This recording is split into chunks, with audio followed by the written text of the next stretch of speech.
Hello guys, कैसे हो आप सब। आई होप आप सब बढ़िया होंगे। तो हमने NCERT business studies class 11th के हमने अब तक चैप्टर 20 तक पढ़ लिया है और उसकी मैंने सारी वीडियोस अपलोड कर दी हैं।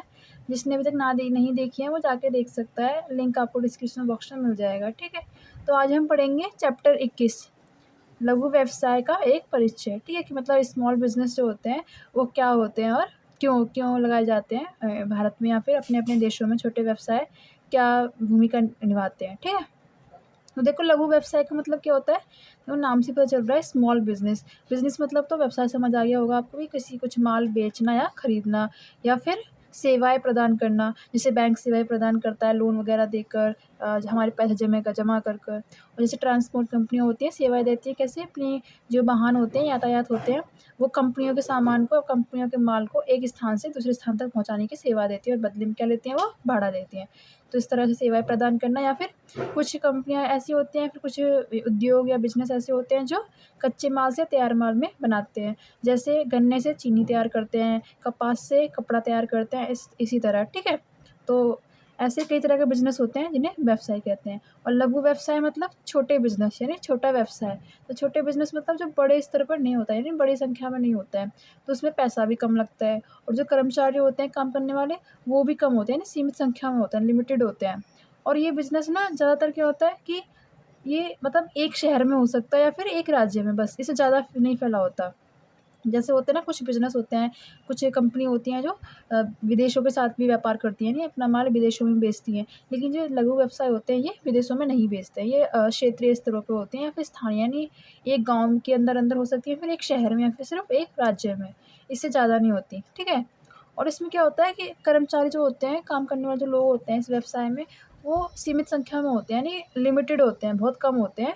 और या फिर ये हो सकता है कि जो कर्मचारी हैं, जो काम करने वाले लोग हैं उस बिज़नेस में, इस स्मॉल बिज़नेस में, वो हमारी फैमिली के मेंबर्स भी हो सकते हैं। जैसे भाई बहन, पापा मम्मी, दादा दादी, चाचा चाची, सारे लोग मिलके भी शुरू कर सकते हैं छोटा बिज़नेस। ठीक है, जैसे मान लो छोटी सी दुकान खोल ली, या छोटा सा एक रेस्टोरेंट खोल लिया, फिर चाय बनाना बनाना, या फिर जैसे आजकल बेच देते हैं पकौड़े वगैरह, या फिर छोटे छोटे उद्योग बना लिए जिसमें हम नया नया माल तैयार करके बेचते हैं। ठीक है, या फिर सेवा उद्योग, छोटे-छोटे उद्योग होते हैं ना, सेवा उद्योग की मतलब हमारे पास कुछ गाड़ियाँ वगैरह हैं, हम दूसरों के माल ढोने का काम करते हैं। जैसे गाँव में होता है ना, माल ढोने का काम कर देते हैं, किसी के माल को यहाँ तक पहुँचाने का, जैसे ईंट पत्थर पहुँचाने का काम कर देते हैं, सीमेंट वगैरह, रेत वगैरह, है ना? ये सब। तो इन्हें क्या कहते हैं? छोटे बिज़नेस यानी लघु व्यवसाय। ठीक है? तो देखो जो ये छोटे बिज़नेस होते हैं, जो लघु व्यवसाय होते हैं, इन्हें हम 3 तरह से 3 भागों में बाँट देते हैं। कि मान लो किसी ने कितना पैसा लगाया हुआ है, तो वो कौन-सा बिज़नेस कहलाएगा, कौन-सा लघु बिज़नेस कहलाएगा, और किसी ने कितना लगाया तो वो कितना कहलाएगा। ठीक है? देखो, निर्माणी उपकरण मतलब जो मैन्युफैक्चरिंग होते हैं, जो निर्माण करते हैं, एक नया माल बनाते हैं, उसे बोलते हैं निर्माणी उपकरण। ठीक है? जैसे बताया गन्ने से चीनी तैयार करना, कपास से कपड़ा तैयार करना, यानी कोई चीज़ इस्तेमाल करके उसको एक नया रूप देना, उसे क्या कहते हैं? निर्माणी उपकरण। उपकरण मतलब एंटरप्राइज़ेज़ में ना, कोई कंपनी है, कोई फर्म, कोई फैक्ट्री। सेवा उपकरण मतलब सेवाएँ प्रदान करना। ठीक है? जैसे ट्रांसपोर्ट कंपनी वगैरह हैं, कि गाड़ियों के थ्रू क्या करते हैं, उनका काम क्या होता है कि अपनी गाड़ियों का इस्तेमाल करके किसी कंपनी या किसी के सामान को एक जगह से दूसरी जगह पहुँचाना और बदले में किराया लेना। जैसे बैंक है, इंटरेस्ट वगैरह लेती है, हमें लोन देती है तो, ठीक है? वैसे। तो देखो, अगर निर्माणी उपक्रम में किसी ने निर्माणी उपक्रम खोला हुआ है, निर्माणी ये सामान निर्माण करता है, नया माल बनाता है, और उसने अगर 25 लाख रुपए लगाए हुए हैं अपनी कंपनी को शुरू करने में, ठीक है? तो क्या कहलाएगा? सूक्ष्म। ठीक है? अगर 25 लाख लगाए हुए हैं, निर्माणी उपक्रम ने अपनी 25 लाख की पूँजी लगाई हुई है, तो क्या कहलाती है? सूक्ष्म। सूक्ष्म मतलब सबसे छोटा होता है ये। ठीक है? सूक्ष्म बिज़नेस जो होता है, ये लघु व्यवसाय का सबसे छोटा बिज़नेस होता है, यानी कि बिल्कुल छोटा होता है, जिसमें सिर्फ़ 25 लाख या 25 लाख रुपए लगे होते हैं, या फिर इससे कम। ठीक है? इससे ज़्यादा नहीं होते, 25 लाख या इससे कम लगे होते हैं, वो कहलाता है बहुत ही सूक्ष्म बिज़नेस, यानी बहुत ही कम, यानी बहुत ही छोटा बिज़नेस, जिसमें जो कर्मचारी होते हैं वो लिमिट होते हैं, बहुत ही कम होते हैं। ठीक है? और जो पैसा लगाया होता है वो भी बहुत कम है, यानी 25 लाख लगाया हुआ है, कम। और जो सेवा उपक्रम होते हैं, इसमें अगर 10 लाख लगाया हुआ है, फिर 10 लाख से कम, तो वो क्या कहलाएँगे? सूक्ष्म। ठीक है? यानी सबसे छोटे। ठीक है? और अगर निर्माणी उपक्रम में किसी ने 5 करोड़ रुपए लगाए हुए हैं, ठीक है? और या फिर सेवा उपकरण में किसी ने 2 करोड़ लगाए हुए हैं, तो क्या कहलाएगा? लघु, यानी सूक्ष्म बिज़नेस से थोड़ा बड़ा। ठीक है? यानी सूक्ष्म बिज़नेस क्या है? सबसे छोटा, और लघु उससे थोड़ा बड़ा। और निर्माणी उपकरण में अगर 10 करोड़ लगाए हुए हैं और सेवा उपकरण में अगर 5 करोड़ लगाए हुए हैं, तो क्या कहलाएगा? मध्यम ये इन दोनों से बड़ा होता है। ठीक है, तो वैसे नाम से आप सोच रहे हैं मध्यम मतलब तो बीच का हो गया, नहीं, मध्यम मतलब इन दोनों से बड़ा होगा। सूक्ष्म मतलब सबसे छोटा होगा, जिसमें निर्माण उपकरण ने 25 लाख लगाए होंगे और सेवा उपकरण ने 10 लाख या फिर उससे कम।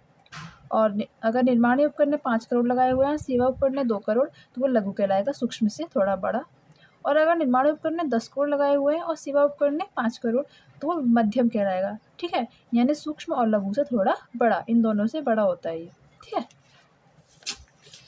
देखो अब पढ़ेंगे हम ग्रामीण भारत में छोटे व्यवसाय की भूमिका, यानी जो गांव का एरिया होता है भारत में, जो हमारी इंडिया है, इसमें जो गांव का एरिया है, जो गांव वगैरह है, क्योंकि भारत देखो ज़्यादातर गांव के नाम से जाना जाता है, क्योंकि भारत में सबसे ज़्यादा गांव के लोग बसे हुए, सबसे ज़्यादा गांव है ना, किसान वगैरह।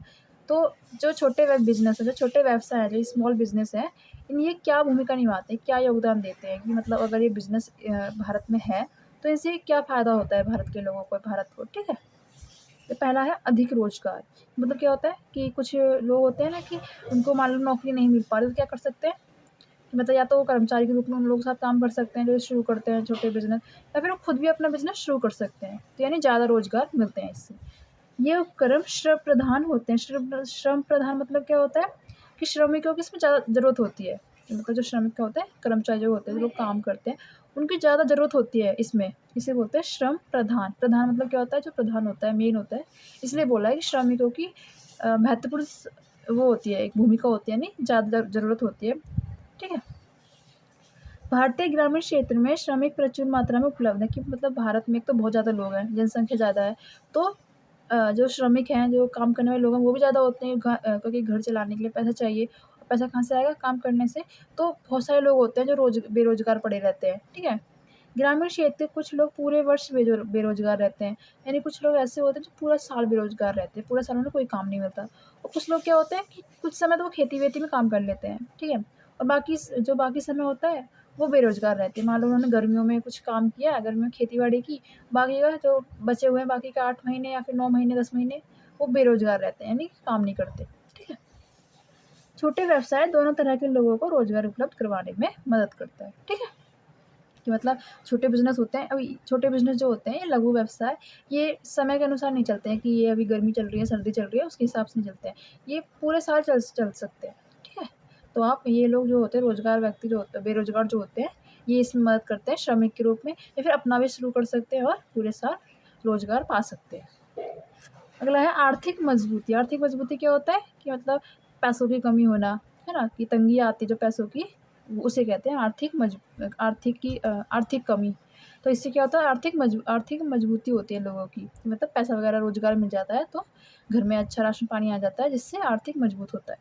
कोई भी व्यक्ति इन्हें प्रारंभ करके अपनी आर्थिक तंगी से छुटकारा पा सकता है। कि इसका मतलब यही है कि मान लो कोई व्यक्ति बेरोज़गार पड़ा हुआ है, घर में खाना-पीना नहीं है, दाल-चीनी नहीं है, तो पैसा नहीं है, तो क्या कर सकता है, वो शुरू कर सके, छोटा-सा बिज़नेस शुरू करके अपनी आर्थिक जो मतलब जो आर्थिक तंगी है, घर में पैसा-वैसा नहीं है, उससे छुटकारा पा सकता है। और इनसे बेरोज़गारों को रोज़गार भी मिलता है, कि मान लो उसने कोई बिज़नेस शुरू किया है और उसको अच्छे से आता है वो बिज़नेस, तो क्या कर सकता है, एक तो खुद भी शुरू कर ले सकता है और साथ में कुछ श्रमिक भी रख सकता है, कुछ कर्मचारी भी रख सकता है। इससे क्या होगा, उसके पैसे आ जाएँगे और जो जो लोग बेरोज़गार हैं, उनको भी नौकरी मिल जाएगी, है ना? अब है कारीगरों के लिए अवसर। कारीगरों मतलब कि जैसे कुछ लोग होते हैं गाँव में, या फिर देख सकते हो आप ज़्यादातर कि किसी चीज़ में ना बहुत मतलब कलाकार होते हैं, कुछ किसी चीज़ को करने में एकदम क्या कहते हैं कि मतलब एकदम अच्छे होते हैं, कि उन्हें कोई चीज़ ना बहुत अच्छे से आती है, एकदम महारथी होते हैं। कहते हैं ना एकदम प्रोफ़ेशन कर रखा है, एकदम पीएचडी कर रखी है आपने तो इस चीज़ में। इसका मतलब क्या होता है कि वो उस चीज़ में बहुत अच्छे से है, बहुत अच्छे से कर सकता है वो कोई चीज़। तो उन लोगों को कभी-कभी नौकरी नहीं मिल पाती है, और वो तो क्या कर सकते हैं, जिस चीज़ को करने में वो माहिर हैं, उस चीज़ को शुरू कर सकते हैं और रोज़गार पा सकते हैं। तो उसे बोला है कारीगरों के लिए अवसर, कि मतलब जो किसी चीज़ में माहिर हैं, उनके लिए एक अवसर मिल जाता है छोटा बिज़नेस शुरू करने का, ठीक है?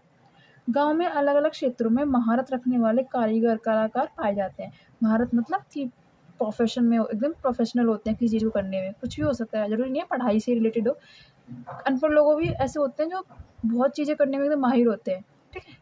छोटे व्यवसाय ऐसे लोगों को अवसर प्रदान करते हैं। इसका मतलब यही है कि वो जिस चीज़ में माहिर है, वो उसे शुरू करके रोज़गार पा सकते हैं। जीवन स्तर में सुधार। छोटे व्यवसाय के गांव व आसपास के क्षेत्र में स्थापित होने से ग्रामीणों को अनेक सुविधाएं प्राप्त होती हैं, जैसे रोजगार, बिजली, पानी, सड़कें, शिक्षा, बैंक, यातायात के साधन आदि। इसका मतलब क्या है, मान लो कोई गांव है अगर, और वहाँ पे छोटे बिजनेस बहुत ज़्यादा चलाए हुए हैं, मतलब लघु व्यवसाय बहुत लोगों ने खोला हुआ है, मतलब बहुत ज़्यादा। और ये बात उस राज्य के या फिर उस राज्य के जो भी है मंत्री है, जो भी प्रधानमंत्री, जो भी सरपंच है, जिसको जो भी है उसको पता है।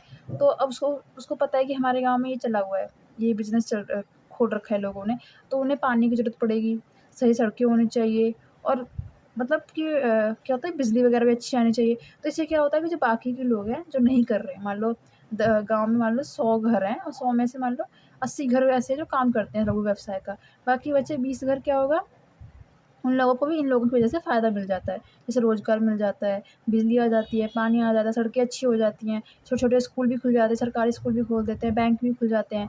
बैंक भी खुल जाते हैं क्योंकि जो लोग बिज़नेस कर रहे हैं उनको लोन मिल सके। जैसे कुछ कच्चा माल खरीदने के लिए, कुछ चीज़ें खरीदने के लिए लोन मिल जाता है। तो इस बैंक की वजह से उन्हें भी मदद मिल जाती है। यातायात का साधन क्यों? क्योंकि मान लो जो इनका बनाया हुआ माल है वो दूसरे लोग खरीदते होंगे ना, तो गाड़ियाँ वगैरह आज चलना शुरू हो जाती हैं। तो इनकी वजह से इन्हें यातायात का भी साधन मिल जाते हैं, ये सब, ठीक है? तो ये जीवन स्तर में सुधार हो जाता है। अब है स्थानीय संसाधनों का बेहतर उपयोग। ग्रामीण क्षेत्रों में श्रमिक, बंजर भूमि, कच्चा माल आदि ऐसे संसाधन हैं जो या तो पड़े रहते हैं या उनका कम उपयोग हो पाता है। छोटे व्यवसायों की स्थापना से इनका बेहतर उपयोग संभव है। इसका मतलब क्या है, कुछ गाँव ऐसे होते हैं कि किसानों के पास ना ज़मीन तो है लेकिन वो बंजर पड़ी हुई है, क्योंकि उनके पास खरीदने के लिए कच्चा माल नहीं है, मतलब बीज वगैरह नहीं है। तो क्या होता है, छोटे बिज़नेस शुरू करने की वजह से जो उनकी बंजर भूमि है, जो कच्चा माल है, वो भी उपयोग में आ जाता है, और जिससे वो क्या करते हैं, एक अच्छी चीज़ बनाते हैं और बेचते हैं। ठीक है? बेचने से पैसा आता है, फिर क्या करते हैं ये, अपनी उस बंजर ज़मीन को भी ठीक कर लेते हैं और उसमें भी एक अच्छा अनाज उगाकर बेचना शुरू कर देते हैं। ठीक है? अब देखो, तो जब ये लोग बिज़नेस शुरू करते हैं, छोटा लघु व्यवसाय शुरू करते हैं, ठीक है? तो इन्हें प्रॉब्लम भी तो आती होंगी ना, कितनी ज़्यादा प्रॉब्लम, जैसे मान लो पैसे की प्रॉब्लम आ जाती है कि मान लो इन्हें कच्चा माल खरीदना है, तो उसके लिए पैसा चाहिए और इनके पास पैसा नहीं है, तो कहाँ से पैसा आएगा? मतलब है पर कम है, ठीक है? तो और कुछ प्रॉब्लम होती हैं कि एजुकेशन, यानी पढ़ाई की, कि मान लो पढ़े लिखे नहीं है, तो उन्हें पता नहीं है कि जिससे माल वो खरीद रहे हैं वो अच्छा माल है या नहीं, अच्छी क्वालिटी का है या नहीं, या एजुकेशन की प्रॉब्लम, स्किल मतलब, ठीक है? और कच्चा माल खरीदने के लिए जो गाड़ियाँ वगैरह होती हैं उस सब की, तो मतलब कुछ प्रॉब्लम आती हैं। तो सरकार ने क्या किया है, इनकी इस प्रॉब्लम को, इन समस्याओं को दूर करने के लिए इनकी मदद की है और कुछ योजनाएँ चलाई हैं। तो कौन-सी योजनाएँ चलाई हैं, हम वो पढ़ेंगे, ठीक है? ये देखो, ग्रामीण, पिछड़े व पहाड़ी क्षेत्रों में उद्योगों को सरकारी सहायता व विशेष योजना की, मतलब जो ग्रामीण लोग हैं, जो पहाड़ी क्षेत्र हैं, मतलब जहाँ पर उद्योग लगे हुए हैं छोटे-छोटे, उनको सरकार ने सहायता प्रदान की है और कुछ योजनाएँ भी चलाई हैं जिनका ये लोग फ़ायदा उठा सकते हैं। सबसे पहले हम ये पढ़ते हैं कि ग्रामीण, पिछड़े व पहाड़ी क्षेत्रों में स्थापित उद्योग के प्रकार, कि मतलब कितने प्रकार के उद्योग हो सकते हैं किसी गाँव में। तो पहला है कृषि पर आधारित उद्योग, कृषि मतलब खेती-बाड़ी पर। इन क्षेत्रों में स्थापित अधिकांश उद्योग कृषि पर आधारित होते हैं। इन उद्योगों में कृषि उत्पादों से अनेक नए उत्पाद तैयार किए जाते हैं, कि मतलब यही है कि कृषि पर आधारित, जैसे गेहूँ, चावल, दाल वगैरह उगाते हैं, ठीक है? कुटीर उद्योग, ये उद्योग घरों के अंदर ही चलाए जाते हैं। इनके अंतर्गत शहद की मक्खियाँ पालना इनके अंतर्गत शहद की मक्खियाँ पालना, साबुन बनाना, दस्तकारी का काम करना, यानी हैंडीक्राफ्ट आदि को शामिल किया जाता है। कुटीर उद्योग क्या होते हैं, कि घर के अंदर ही चलाए जाते हैं। देखो, नाम से भी याद कर सकते हो आप। कृषि मतलब समझ में आ गई, खेती से रिलेटेड है, ठीक है? कुटीर मतलब एक तरह से आप याद कर सकते हो, कुटीर यानी घर। जब बोलते थे ना पहले कुटिया, वैसे ही। तो कुटीर मतलब घरों के अंदर ये शुरू कर लेते हैं। जैसे शहद, जैसे मक्खियाँ होती हैं ना, कुछ मधुमक्खियाँ होती हैं जो शहद देती हैं, उन्हें पाल के क्या करते हैं, शहद बेचते हैं। कुछ लोग होते हैं साबुन वगैरह बनाते हैं, नीम की पत्तियाँ वगैरह इस्तेमाल करके। कुछ क्या होता है, दस्तकारी का काम करना, मतलब हैंडीक्राफ्ट, हाथ से ही काम करते हैं, कुछ हाथों से, जैसे शहतूत की लकड़ियों से कुछ टोकरी वगैरह बनाना, तो बहुत तरह-तरह के हाथ से काम करना, पेंटिंग वगैरह करना, ये सब, ठीक है? तो ये कुटीर उद्योग में आता है। अब है खादी और ग्रामीण उद्योग। इसके अंतर्गत खादी का कपड़ा बनाना, खादी का कपड़ा होता है ना, तो वो कपड़ा बनाते हैं ये। मसाले वगैरह बनाना, गुड़ बनाना, सरसों का तेल निकालना, बढ़ई का काम करना, बढ़ई मतलब लकड़ी वगैरह जो काम होता है वो। मिट्टी के बर्तन बनाना, मोमबत्ती बनाना, ये सब इसमें आते हैं, ठीक है? तो ये सब छोटे-छोटे बिज़नेस शुरू किए जाते हैं गाँव में लोगों के द्वारा, ठीक है? अब पढ़ेंगे कि सरकार ने किस तरह से इनकी सहायता सहायता की और किस तरह की योजनाएँ जो इनके लिए बनाई, जो इनकी मदद कर सकती हैं, ठीक है? देखो, पहला है वाणिज्यिक बैंक। सरकार ने वाणिज्यिक बैंक को आदेश दिए हैं कि वे ग्रामीण क्षेत्रों, पिछड़े क्षेत्रों व पहाड़ी क्षेत्रों में स्थापित उद्योगों को प्राथमिकता के आधार पर वित्त प्रदान करे। वाणिज्य क्षेत्र क्या होते हैं कि वही जो माल बनाते हैं और बेचते हैं, जैसे लघु व्यवसाय हैं कि माल बनाते हैं और फिर वो लोग बेच देते हैं। तो क्या किया है सरकार ने, उस शहर में जहाँ ये उद्योग हैं, मान लो अलग-अलग शहरों में होते हैं, हर उस शहर के बैंकों को बोला हुआ है, जो बैंकों के मैनेजर्स हैं, जो चला रहे हैं, उन लोगों को बोला हुआ है कि इन उद्योगों के लोगों को प्राथमिकता आधार पर वित्त प्रदान करें, मतलब कि अगर वो लोन लेना चाहते हैं तो उन्हें सस्ती दरों पर लोन उपलब्ध कराएँ, ठीक है? कि मना ना करें और कम ब्याज लेकर इन्हें लोन दें, ताकि वो अपने वे बिज़नेस को अच्छे से चला सकें और भारत की आर्थिक विकास में योगदान दे सकें। दूसरा है भूमि विकास बैंक। ये बैंक अचल संपत्तियों को बंधक रखकर कुछ विशेष उद्देश्यों के लिए दीर्घकालीन ऋण प्रदान करते हैं। मतलब अचल मतलब जो वस्तुएं चल नहीं सकती, कुछ संपत्तियाँ होती हैं जो चल नहीं सकती, ठीक है? ज़मीन के कागज़ वगैरह ये लोग गिरवी रख लेते हैं और इन्हें लंबे समय के लिए लोन दे देते हैं, ठीक है? भूमि वगैरह खरीदने के लिए, जैसे पुराने ऋण चुकाने के लिए या फिर भूमि, कृषि यंत्र खरीदने के लिए। मान लो किसान हैं, उन लोगों ने लोन ले रखा है पहले से और वो समय निकल चुका है लोन, और वो लोन वाले उन्हें लोन माँगने आते हैं, तो क्या करते हैं ये दोबारा लोन ले लेते हैं भूमि विकास बैंक से और जो पहला लोन था उसको चुका देते हैं। या फिर भूमि खरीदने के लिए, ज़मीन खरीदने के लिए, या फिर मान लो कि खेती में कुछ मशीन वगैरह खरीदने के लिए, ट्रैक्टर वगैरह, हार्वेस्टर वगैरह खरीदने के लिए लोन लेते हैं, ठीक है? ये अधिकतम 20 साल के लिए लिया जाता है, ठीक है? मतलब 20 साल के लिए लिया जाता है अधिकतम, लास्ट बोला है, यानी 20 साल लास्ट होता है। राज्य सहकारी कृषि व ग्रामीण बैंक, ये बैंकों का नाम है, इस तरह के बैंक होते हैं। या फिर प्राथमिक सहकारी कृषि व ग्रामीण विकास बैंक, ठीक है? क्षेत्रीय ग्रामीण बैंक तो क्या होता है, इन बैंकों का मुख्य कार्य है छोटे किसानों, श्रमिकों, कारीगरों, लघु उद्यमियों को ऋण व अन्य सुविधाएं प्रदान करना है। क्षेत्रीय ग्रामीण मतलब ये गांव में खुले होते हैं बैंक, और जो गांव में लोग हैं, किसान हैं, श्रमिक हैं, कहीं कर्मचारी हैं, कारीगर हैं, जो अपनी कुछ हस्तकलाएँ बनाते हैं, लघु उद्यमी हैं, ठीक है? उन लोगों को ये लोन प्रोवाइड कराते हैं। अब है राष्ट्रीय कृषि और ग्रामीण विकास बैंक। यह बैंक देश के कृषि विकास और ग्रामीण विकास में महत्वपूर्ण भूमिका निभाता है। देखो ये नाबार्ड सुना होगा इंग्लिश में, नाबार्ड, तो वही है नाबार्ड, नेशनल वही वाला राष्ट्रीय कृषि और ग्रामीण विकास में क्या होता है, यह बैंक देश के कृषि विकास और ग्रामीण विकास में महत्वपूर्ण भूमिका निभाता है। इसका मतलब क्या है, देखो सिंपल है, कृषि नाम से पता चल रहा है, ग्रामीण बैंक विकास मतलब किसानों की मदद करता है, और ग्रामीण विकास है ना, ताकि गाँव की अच्छी ग्रोथ हो सके और वो बड़ा से बड़ा बन सके और अच्छी से अच्छी उसमें फैसिलिटीज़ मिल सके, ठीक है? प्राथमिक कृषि सहकारी साख समितियाँ, इस स्थिति में लोग अपने आर्थिक हितों को उन्नत करने के लिए समानता के आधार पर स्वेच्छापूर्वक शामिल होते हैं। इनका मुख्य उद्देश्य अपने सदस्यों को अल्पकालीन तथा मध्यकालीन ऋण प्रदान करना होता है। तो सहकारी साख समितियाँ क्या होता है, ये हम पहले भी एक चैप्टर आया था जिसमें हम बहुत अच्छे से समझ चुके हैं कि सहकारी साख समितियाँ होती क्या हैं। तो ये क्या होती हैं कि कुछ लोग होते हैं, मान लो 200, 300, 400, लेकिन साख में ना सिर्फ लिमिट 100 होती है लास्ट, तो ये लोग इकट्ठे होते हैं अपनी मर्ज़ी से, ठीक है? और मान लो अगर किसान इकट्ठे होते, तो सारे जो लोग हैं वो सारे ही किसान होंगे, कोई भी अलग नहीं होता, तो वो इकट्ठे होते हैं अपनी मर्ज़ी से और फिर थोड़ा-थोड़ा पैसा उसमें लगाते हैं बिज़नेस में, ठीक है? और फिर ये क्या करते हैं कि एक-दूसरे की मदद करते हैं, ये बोलो ना स्वेच्छापूर्वक, ये समानता के आधार मतलब कि कोई जाति-वाति भेदभाव नहीं करते, कोई भी आ सकता है और इकट्ठे होते हैं ये, और फिर क्या करते हैं कि एक-दूसरे की मदद करते हैं। इनका मुख्य उद्देश्य अपने सदस्य को अल्पकालीन या मध्यकालीन ऋण प्रदान करना होता है। मतलब कुछ समय के लिए या फिर कुछ सालों के लिए ये लोग लोन देते हैं एक-दूसरे को, मदद करते हैं एक-दूसरे की, ठीक है?